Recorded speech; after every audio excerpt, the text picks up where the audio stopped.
साने गुरुजींचं उत्तर काय होतं की मी उत्तर काय देऊ, आज माझ्याकडे उत्तर नाही आहे.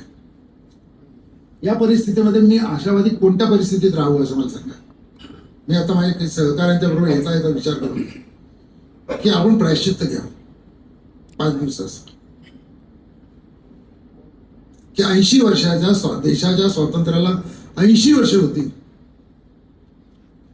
जर मुली विकल्या जात असतील तर काय स्वातंत्र्य, कुठे स्वातंत्र्य, कोणाला स्वातंत्र्य?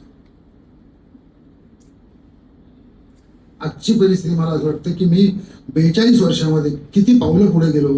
मला असं वाटतं की मी पुन्हा फिरून मागे चाललोय, पुढे जात नाही. समाज म्हणून आम्ही पुढे जात नाही आणि त्याला मी एक कारण आहे. मी दुसऱ्यांकडे सरकारकडे बोट दाखवायला ठीक आहे. 6 वर्ष मी सरकारमध्ये आहे ना, मी काय करू शकतो? काहीच नाही करू शकतो. मी हे सांगू का की मी शिफारशी दिल्या त्यांनी काही केलं नाही, मग तू काय केलं? माझ्यासमोर कविराज प्रश्न तो आहे.